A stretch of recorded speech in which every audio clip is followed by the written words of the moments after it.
What is going on, everybody? It is your man Trav with Leveling Up Benjamin Banks, and of course, as you can see, Mr. Benjamin Banks himself is not with us this week, but it is me and the rebellious D holding it down. What's going That on, is right. brother? Hey, man, ready to go, man. Got a pretty exciting one ahead of us. That's right, man. We have the gosh, I was telling him before we started. And D knows, man. We got the incredible, legendary, God, man, Mr. Rodney Barnes, and That's right. What's God, going on? yeah, I don't even know how to introduce you, man. It's just All right. so All crazy. I'll take any of the adjectives. They all work.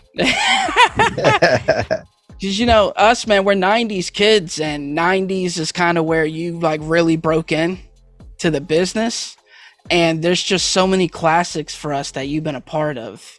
And when I'm like, wow, this guy made my childhood, in some way, shape, or form. You know what I mean? So thank you Pretty so nice much, resume. man. It's a blessing to have you on here, man. Thank you so much. You're welcome. You're welcome.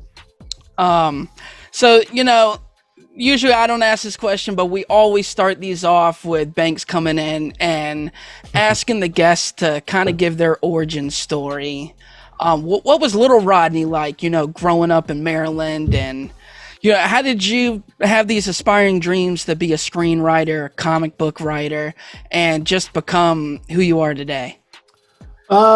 Big fan of comic books my entire life. Never really saw moving from Maryland to Hollywood. That sort of kind of happened through fate. But had a teacher in 8th grade told me that if I ever concentrated as much on being a writer as I did on being a class clown, I could be a pretty decent writer. Right. So I shifted my focus slowly but surely. And I guess 15, 20 years later, here we are. What were you reading growing up, comic-wise?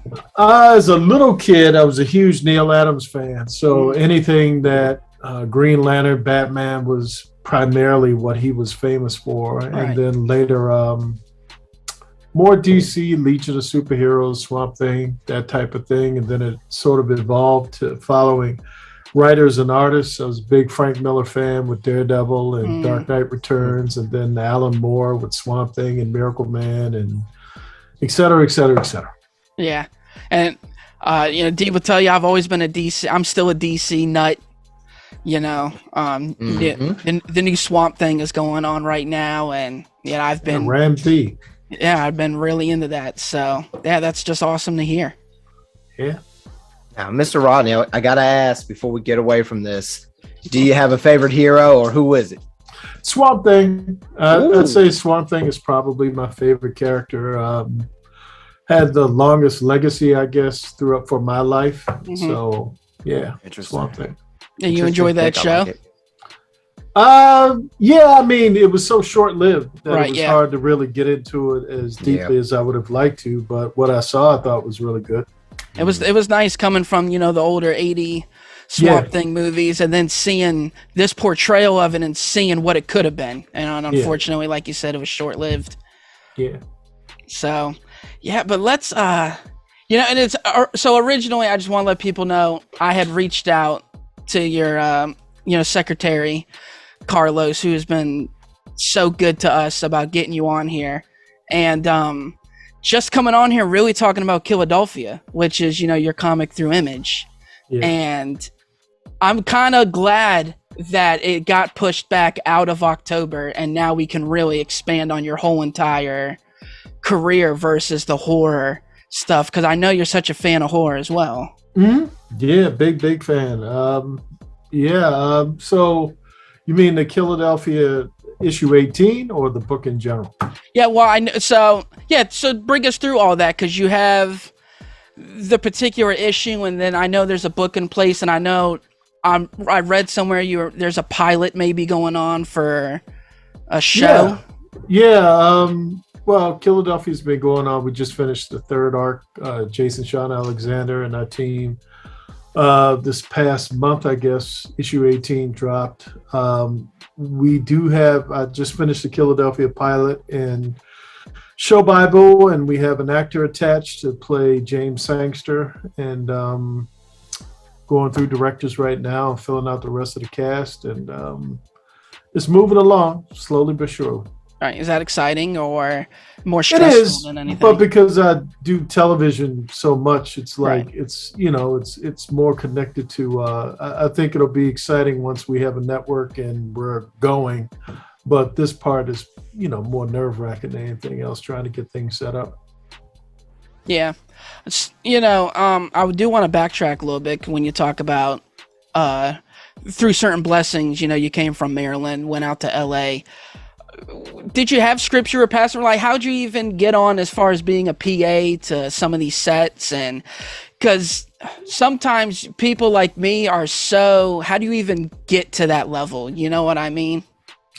I was working at Georgetown University Law Center as a campus cop in 1991 or two. I forget now. But the movie The Pelican Brief came to my job to shoot. Right. And it was at the same time I was at Howard University. I would work. It was my night gig, but I signed up for all the overtime details. And got to know a guy by the name of Gary Fiorelli, who was a key set production assistant on The Pelican Brief. And I asked him basically what you asked me. How do I get a job doing what you do? Right. And so he hired me to do the big days. They would have days with lots of extras where they needed extra production assistants.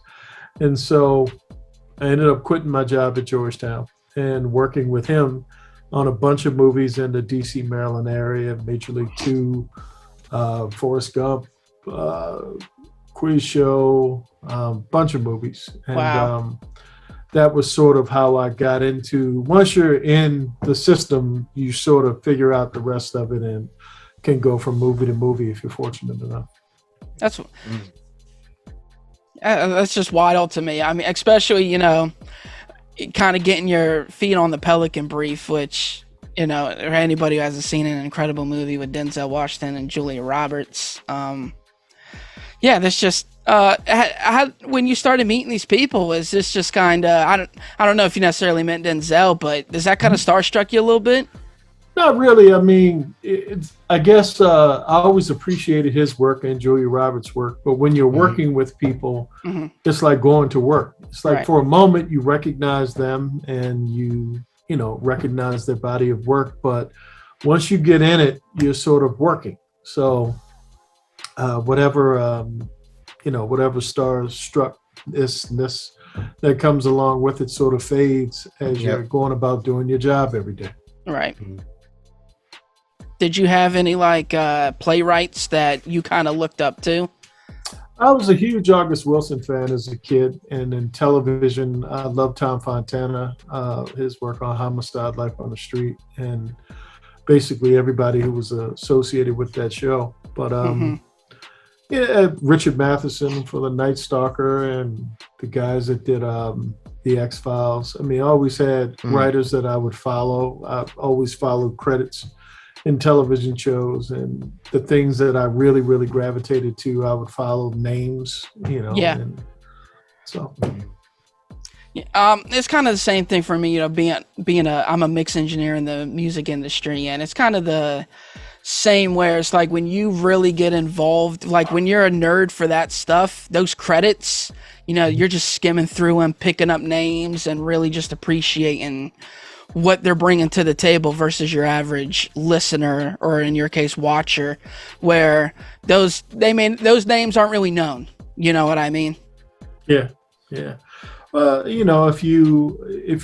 they work long enough and you pay attention, certain names tend to flow through. It's almost like reading the liner notes on a record album back in the day, or CDs or tapes. It's like you find people who kind of do your thing and you become fans of them. Right. D?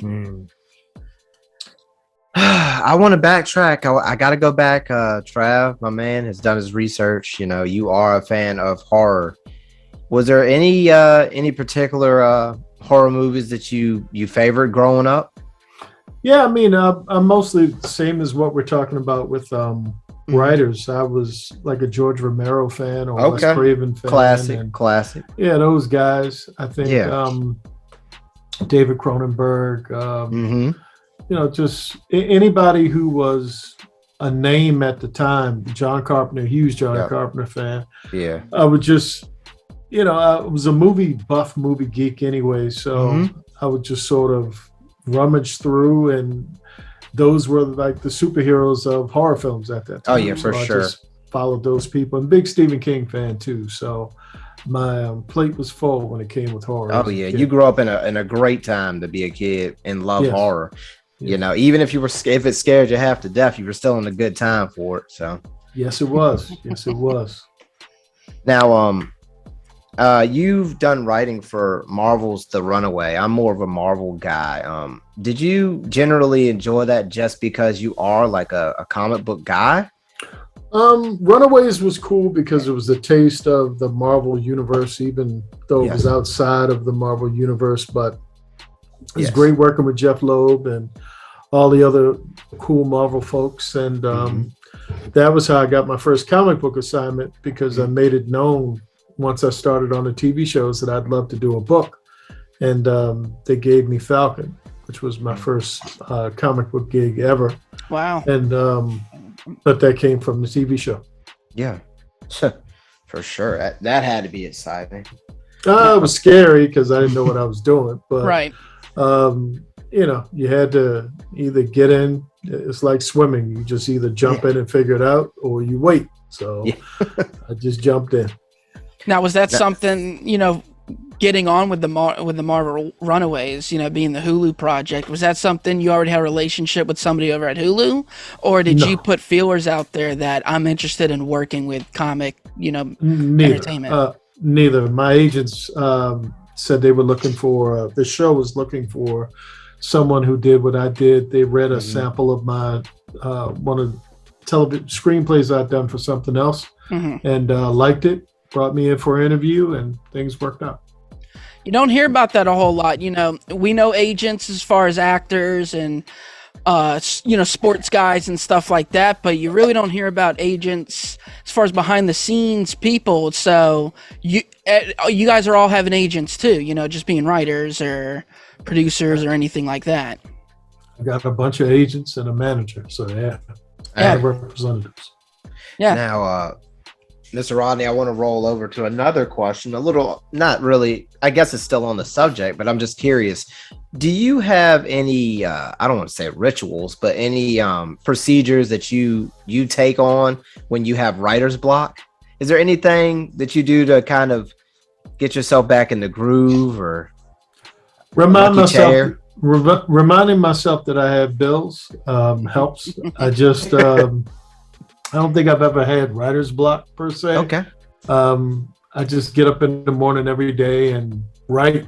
Some days it's pretty good stuff. Yeah. Some days it doesn't flow as much. I'm distracted by something, but typically, one of the reasons why I write so many comic books a month is to keep the exercise of writing going if I'm not writing a movie or a TV show. Smart.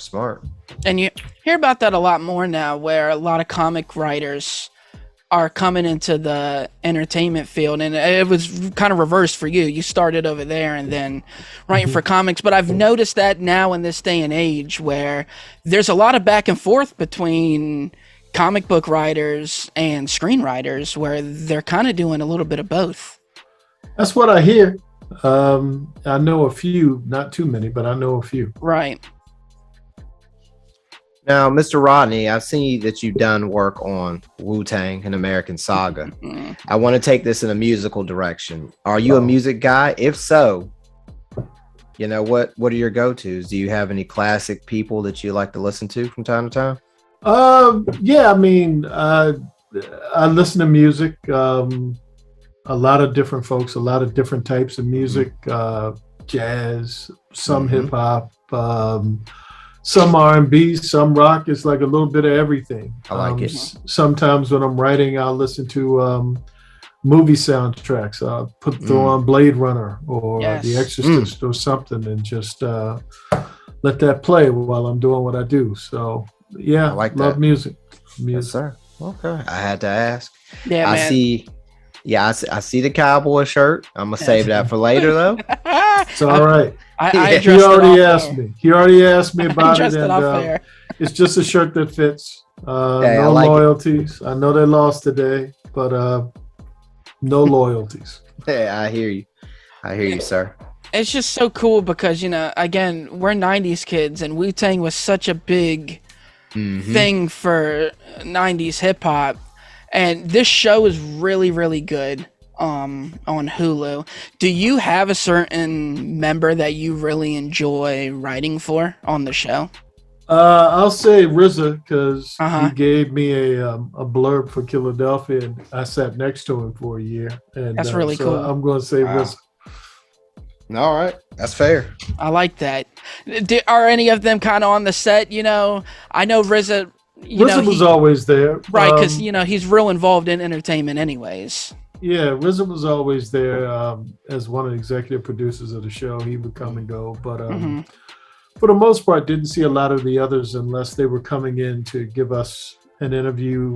We wanted information on a Right. particular character or something. Yeah, well, so that leads me to kind of doing the old dirty bastard stuff. Is how do you go about that? You know, are you interviewing members that grew up with him? Are you watching old tapes of Old Dirty? How do you write for somebody that you can't physically talk to and get inside their head? Well, the RZA's there, and RZA was there with them throughout the Mhm. process. So anything we need, no better Mhm. source than RZA. Right. Yep, That's so cool. it is cool. Yeah. That's super cool. Yeah. So a show that, you know, kind of is coming back, I guess, you know, being reinvented, you know, new season or whatever, Boondocks. Is that something you're a part of as No. it makes its return? No. Okay, so how does that go about you being such a focal point of the first part of it and them continuing without you? How does that feel as a right? It doesn't bother me. It's like any other TV show. I mean, it's a lot of shows like Wu-Tang. I'm not a part of season 2. Right. I worked on season 1. American Gods did a season 3. I Yeah. was only a part of season 2. I mean, it comes with the territory. You know, it's sort of like family, and you go off to do the other things, but you still support the other members of your family. It's not Mhm. like, you know, unless it ends poorly, it's okay. It comes Yeah. with territory. Now, with that, is it that clean and that cut and dry when it comes to moving on? I mean, I there's plenty of times where you see multiple writers on a show and then it changes hands. Is it that easy? You know, you Yeah. just move on to the next one because it's Yeah. your job to just write. And sometimes Yeah. I know they may take it in a different direction. That you Yeah, know, I mean, like the Boondocks hasn't been on the air for almost a decade. Right. So, yeah, for sure. you know, that's a long time to wait It from is. one series to another. So I'd be homeless if I was waiting for it to come back. So Right. yeah, it's nothing. I mean, it's like being on a basketball team. You're Kevin Durant. You play for Golden State. You play for Brooklyn. You're still in the league, but Yep. you know, you just play for different teams. You still, it's sort of a brotherhood of sorts. I wish him well. I hope the show is great, and I I, like it. enjoyed. I was there for a decade, so Yeah. that was you know, pretty good time. Do you have a particular or a favorite genre to write for? No, it's just according to whether or not it's a quality show. Okay. I've enjoyed comedies. I've enjoyed dramas, genre. Mm-hmm. As long as it's a good show with good people, I typically, you know, it's cool. Mm-hmm. Okay. Okay. What- Well, then what about when you're coming on to a show, right? Like we just talked about earlier with the what's the show? The Gods Among Gods. What is it? American Gods. American Gods. There Gods. it goes. Now a lot of people were upset when it got canceled, you know, abruptly or whatever. So, but for that show, you know, they already done a full season before you come on. When you see that happening and you're like, you can dig your teeth into that show. Does that kind of change things? You know, if the show is really, really good to you before you're even on, and then you come and you have all these ideas going on, or No, I mean, they're all, every season of a show is different. I think for any fan of that show, season 1 is different than season 2. They even look different. They have different characters sometimes. It's all different. Every season is different of a show. So not really. I guess that's what kind of makes television so much different than movies, where movies has that A to Z, I guess you can say, story being told, whereas television, it's episodic day to day, I guess you can say. Sure. Yeah. Right. And you've done both. You've done actual cable network television. My wife and kids, everybody hates Chris, and I'm under the impression that's even drastically different than the HBO shows, the Showtime shows, something like that, where you're set for X amount of episodes. All of them are set for a certain amount of episodes. I think the only difference is, the things that you can say and do on network TV, on cable television shows, you can't do on network TV. But all of them, we know how many episodes we're doing when we go into a season, whether it's network or cable. So what's the rarity of something getting canceled abruptly? There is no real pattern that I'm aware of. It's like usually shows get canceled if the numbers aren't very good, if the ratings aren't very good. So that happens every season with television shows. Right. So there's some shows that go on for 6-7 seasons and some that don't make it 1 or 2. It's according to the show. Okay. Now, Mr. Rodney, when it comes to, you said it just depends on if it's a quality, the quality of the show that you're being asked to write for. Now, does that go with along with the environment? You said that you're not necessarily, the starstruck thing isn't really there a lot of times. Are there any other fellow writers that you really you said that you took from other people, but are there any others that you drew inspiration? What I mean, are there any that you like to work with on the show? I mean, I have a lot of friends that are writers. And, there are a lot of people that I work with that I enjoy working with. Yeah. Mm-hmm. Now, when it comes to writing for a show, is it kind of like you guys throw ideas around, or we'll say Boondocks? Is it this is your episode, then someone's else, or are y'all all collaborating on one idea? How does that work? It's different on every show. Boondocks, it was just a couple of people. Everybody Hates Chris, we would have 10 or 11 writers. It was all according to which show. They're all different. Okay. And does that make it harder when you have that many people in a room? No, not at all. Dude, I love it. Man. Yeah, go ahead. It's just I love the energy of nothing bothers you. You know what I mean? It could be you writing solo or you writing 12 people. It's the same. Yeah, it's all storytelling. I mean, whether you're writing with a group or you're writing by yourself, it's all just telling stories. I mean, I've been doing it for a long time. Right. So, it's probably, if you'd asked me 15, 20 years ago, I may have had a different point of view. But today, it's all just writing stories. Yeah. Mm-hmm. Yep. So back to my question. So does that mean you guys are all kind of throwing thoughts around and ideas for one particular goal? Or is it, I handle this episode, then the next one gets handed off, then the next one is back to you, then the next one's someone else? How exactly does that process work? Again, it's different for every show. If you only have a couple of writers, sometimes you'll write them together. On other shows, you may be assigned an episode. Or you may come up with an idea. It's according to what show it is. They're all different. Right. Understood. Interesting. Very interesting. Now, something I want to, jump ship over to is your Oscar involvement, and I guess just putting on the Oscars. I know you've done it for a number of years, right? Twice. Okay, so 2020 and 2021? Last year, I did it last year. Okay. How does that structure go when you're writing a show like that? I know some of these guys, they'll write for a Democratic Party national convention, or how do you write a show that isn't a fictional show? You know what I mean? How do you put that together? I don't know. You mean how do you write a award show? Right. Yeah. Like, what does that even mean? What does that entail? I guess. You just basically, if you have a host, you're writing for that host. Writing lines. Whatever jokes or copy that they want, and you know when your commercials are coming, and if you have presenters, you would write the copy for the presenters, and you know who they are ahead of time, and they sort of give you what their boundaries are, and you write to that. Okay. Yeah. Now, a follow-up question on Trav's question, Mr. Rodney.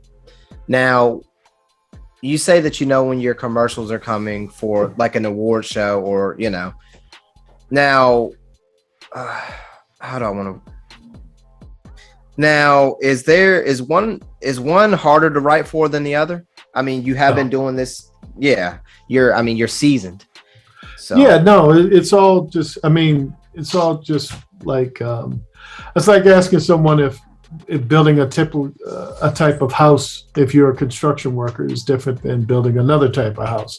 As long as you have the floor plans and you know the type of house that you want to build, it's just the process of building a house. None of it is really that much different than the other. There's no level of difficulty. Understood. All sort of the same. Trav, now, so then let's tackle, I know you got a couple book projects coming on. One, a book that I'm a New England fan, so I've always been a fan of the Bennett brothers in general. And I know you're working on his book, Michael Bennett's book, Things That Make White People Uncomfortable, which, if anybody hasn't read yet, it is a phenomenal book. How does that? Are you working with Michael Bennett on that? Like, next to him, or does he kind of give you guys those rights and you run stuff by him? No, we're working with John Wells, the producer, and his team, and I came up with a take for what I thought the show could be, and everybody signed off on it, and I have to write a pilot over the course of the next couple of weeks, but I talk to Michael all the time. So was this something that you presented to Michael about turning it from a book into a show? No, Michael took it to John Wells, and he wanted to make it into a television show, and they decided, and they hired me to take it on and develop it. Now, do you have some producers that when they get something, they go, I exclusively kind of work with Rodney, or I really enjoy working with Rodney, I want to bring him on for this project? That's not how most of the things that I really get through my agents or word of mouth, whether it's actors or directors or different people who like what I do or have worked with me in the past and want to tackle something with me. Just comes with having worked with folks over time. Now, is there anything that you can kind of tell us about some of the other stuff that's coming up, like Blackula, or... I don't know what you can and can't say about. I don't know how far along some of this stuff is, or. Yeah, I'm developing Blackula as a graphic novel, and Jason Sean Alexander's illustrating it, and we're going to do it as one softcover complete graphic novel. So we're doing it in chapters, which would be the same length as a floppy.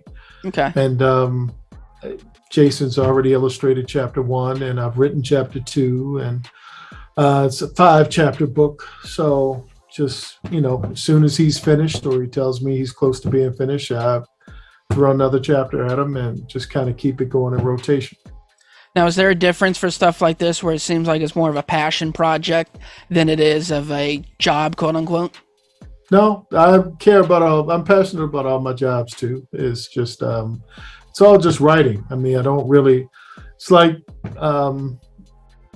I approach it all in the same way because I care about every project, but there's no separation. I care about Philadelphia as much as I care about Blackula, as much as I care about some of the Star Wars stuff. It's all, it's all the work, but I care about it all. All right. Sounds like he kind of looks at this kind of like a freelancer, you know, you're only as good as the last picture you took and things like that, and you want to keep that mentality. You know, I need to make good work. So you're only as good as your last gig. So yeah, that's right. Yes, sir.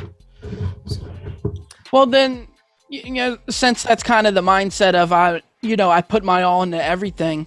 Is there certain things that you've enjoyed more than others? Maybe just the chemistry was a little bit more flowing between everybody then, because you hear about some people on certain TV shows or whatever, it worked out better on that show than this show, and because there was just the right people in place. Do you have stuff like that where it's like, man, I really enjoyed that particular time in my career?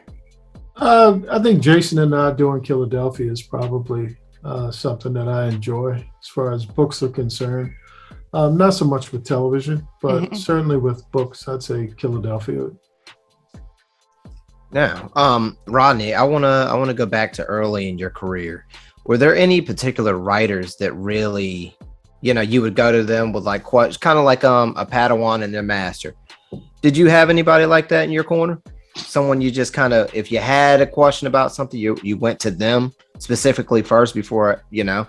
Not really. I mean, when you work in writers' rooms, you're working with your team right there. So, you know, anything you needed was mostly right in front of you. So it wasn't so much of a, it was already an intimate setting anyway. Got it. Understood. Understood. So that leaves me to ask, and maybe for, you know, fellow screenwriters that are coming up trying to get, you know, noticed, have you ever had work stolen from you from showing it off? And how do you go about making sure when you present something that somebody doesn't say, yeah, we don't like it, but in reality, they kind of take what you did and rewrite it and pass it off as their own? No, that's never happened. It's not yet. Hasn't happened. Damn good. Well, it's good to know. Yeah. Yep. I ain't got nothing else to say about that. Good. Now, I have a couple questions that I like to ask towards the end of it, but I'm going to go ahead and get into that now. First, Mr. Rodney, growing up, did you have a favorite 80s or 90s movie or both? 80s or 90s movie. I love this question, Trav. Love it. I guess I'd say The Empire Strikes Back for, Damn. I guess that was 1980. Classic. Okay. Maybe. Pretty close. Yeah, somewhere around there. Okay. I'd say Empire. Okay. And then my second question is, growing up, did you have a favorite horror movie or TV show that really kind of shook you and stayed with you over time? The Exorcist, I'd say. Damn right. Shook a lot of people. Profound effect on me. Okay. Now, nicely. You know, there's been so much Oscar controversy over the last, you know, most notably 2016, where people were boycotting and stuff like that.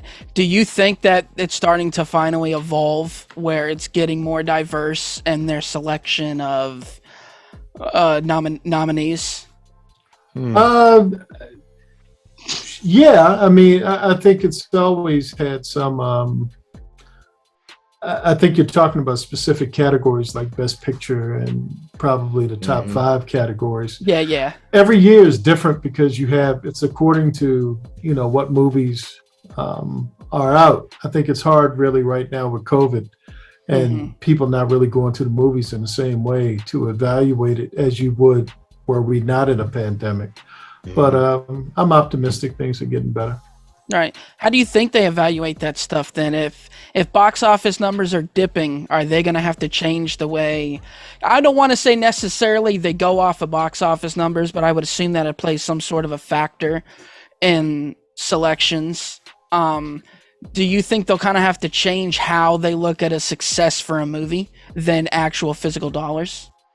No, I think it'll always matter. If it's according to what you're talking about. If you're talking about awards, that's one thing. Awards are typically chosen by a committee.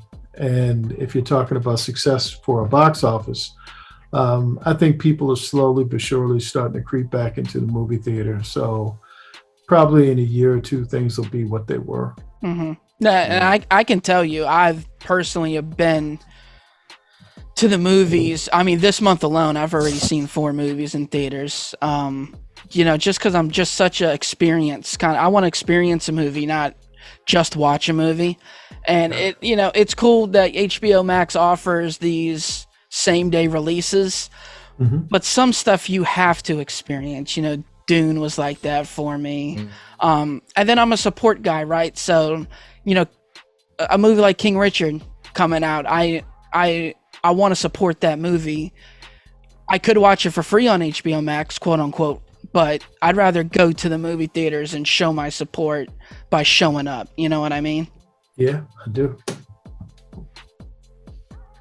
Now, Mr. Rod, oh yeah, I'm here, man. Mr. Rodney, next, I wanted to ask you, with COVID, how much did that affect you with, doing writing? Or is it something you can do from home and just send in? Yeah, I wrote at home during COVID and we Zoomed. Okay. Yeah, we Zoomed and it actually seems like, once I was saying the question, it seemed like a very comfortable, career to have, staying at home. It's just like staying at home and reading a book, Yeah, I primarily write from home anyway, so it wasn't much of a change. Yep. Good so deal. do you feel like more writing got done? Or for me, yeah. Yeah, I don't know, but I can't speak for the rest. But Right. for me, yeah. So how would that translate as far as production being halted? So now are you sitting on material that you're kind of like, I've got this lined up for the next amount of, like you kind of jumped ahead of the game and set yourself up? No, our television show was going throughout COVID. So once we finished writing, we just went right into production and just tested every day. So no, nothing stopped moving. Nice. Trav?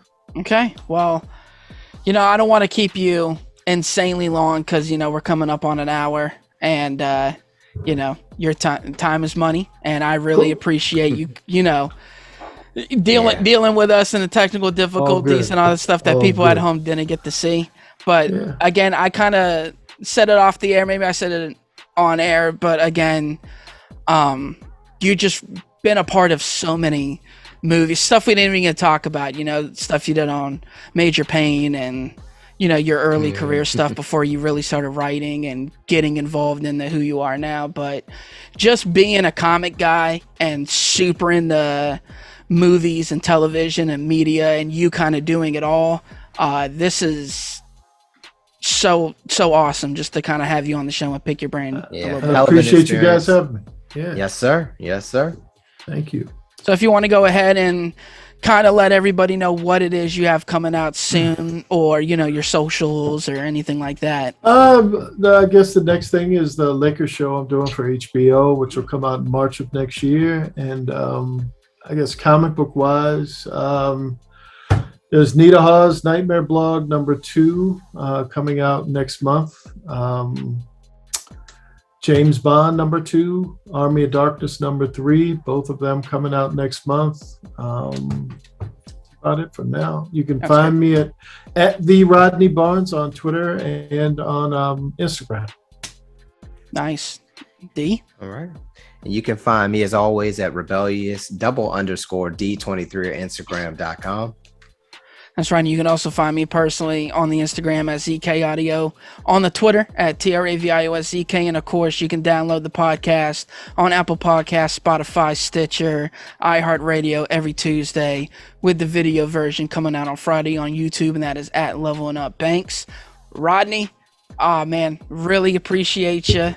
You're very welcome. Yes, sir. Thank you for having me. Peace. All right, guys. Talk to you soon. Thank you for watching a brand new episode of Leveling Up with Benjamin Banks. Make sure that you hit that like button and you subscribe to our channel. Hit the bell button so that way you're always notified when we have new content on our channel. Make sure you check out our podcast where we release new episodes every Tuesday and the video of that episode is uploaded on Friday.